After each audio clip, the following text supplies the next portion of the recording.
আসসালামু আলাইকুম। আশা করি সবাই ভালো আছেন। আলহামদুলিল্লাহ আমিও অনেক ভালো আছি।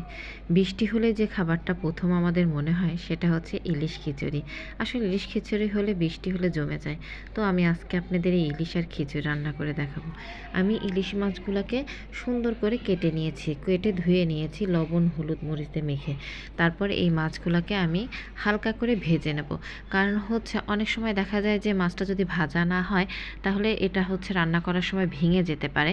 সেজন্য আপনারা যে হালকা করে একটু ভেজে নেন তাহলে মাছটা ভাঙার সম্ভাবনা খুব কম থাকে। যাই হোক আমার মাছ ভাজা হয়ে গেছে। আমি এখন এই যে পেঁয়াজগুলোকে ভেজে নিচ্ছি একটু লাল লাল করে। তার মধ্যে আদা রসুন বাটা দিয়ে দিলাম।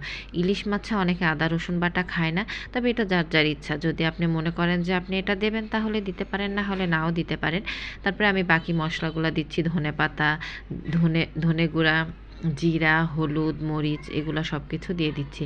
আস্তে আস্তে এগুলো দিয়ে মশলাটাকে একটু কষিয়ে নেব। কষিয়ে নেওয়া হয়ে গেলে তারপরে আমি এর মধ্যে মাছগুলো দিয়ে দেবো। যাই হোক আমার মশলা কষানো হচ্ছে। এদিক দিয়ে এই যে প্রায় মশলা কষানো হয়ে আসছে, একটু পানি দিয়ে দিতে হবে, না হলে মশলাগুলো হচ্ছে লেগে যেতে পারে। তো মশলা কষানো শেষ। এখন আমি যে মাছগুলো মশলার মধ্যে দিয়ে দিলাম। তবে মাছগুলো গায়ের সাথে সুন্দর করে আমি মশলা দিয়ে মেখে নেব। মেখে নিয়ে যা আস্তে আস্তে দেখেন আমি সুন্দর করে মশলাগুলোকে মাছের গায়ের সাথে মেখে নিচ্ছি। মেখে নেওয়া হলে তারপরে আমি আস্তে করে ঢাকা দিয়ে রাখবো। ঢাকা দিয়ে হালকা করে একটু একটু রান্না করে নেব, কষা কষা করে।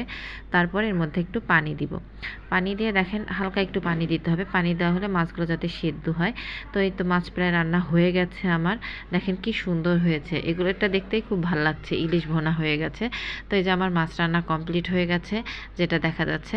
এখন আমি আমার খিচুড়ির প্রিপারেশনে চলে যাব। এই মাছ ভুনাটা শেষ করে খিচুড়ি করব। যাই হোক খিচুড়ির জন্য আমি চাউল আর ডাউল সুন্দর করে ধুয়ে নিয়েছি। এখন হচ্ছে খিচুড়ি কষাবো। দেখেন এর মধ্যে আমি গরম মশলাগুলো দিয়ে নিয়েছি, দারচিনি, এলাচ, লবঙ্গ, তেজপাতা। তার মধ্যে আমি একটু হালকা ভেজে নিচ্ছি। আপনারা দুইভাবে খিচুড়িটা করতে পারেন। একটা হাতে মেখেও করতে পারেন, আবার একটু ভাজা ভাজা করে ভুনা করেও করতে পারেন। যে যেভাবে করতে চান করতে পারেন। আমি আবার আজকে একটু ভুনা করে করলাম, যাতে একটু মজা বেশি হয়। এই ইলিশ খিচুড়ির এই খিচুড়িটা যত ভুনা সুন্দর হয়, খেতেও কিন্তু ভালো লাগে। আর পানির পরিমাণটা আসলে সাধারণত আমি ছোটোকাল থেকে দেখেছি যে আঙুলের মাপে দেয়। তবে আমি এখানে চাউলের ডাবলের একটু বেশি দিয়েছি, যে আমার যাতে একটু চালগুলো একটু মানে মোটামুটি সুন্দর সেদ্ধ হয়। তারপরে এই যে দেখেন মাছগুলো যখন খিচুড়িটা উতলাই গিয়েছিল তখন মোটামুটি আধা ফুটার বেশি হয়েছিল, তখন আমি এর মধ্যে মাছগুলা দিয়ে সুন্দর করে যে ঢাকা দিয়ে দিলাম। তো এই দেখেন আমার খিচুড়ি হয়ে গেছে। আমি অল্প আছে কিছুক্ষণ সময় বসিয়ে রেখেছিলাম। খিচুড়ি মোটামুটি হয়ে গেছে, খাওয়ার জন্য প্রস্তুত। এই যে আমি প্লেটে সুন্দর করে নিয়ে নিয়েছি খিচুড়ি, ইলিশ ভুনা, বেগুন ভাজি, ধনেপাতা ভর্তা, লেবু, শসা, কাঁচামরিচ, পেঁয়াজ।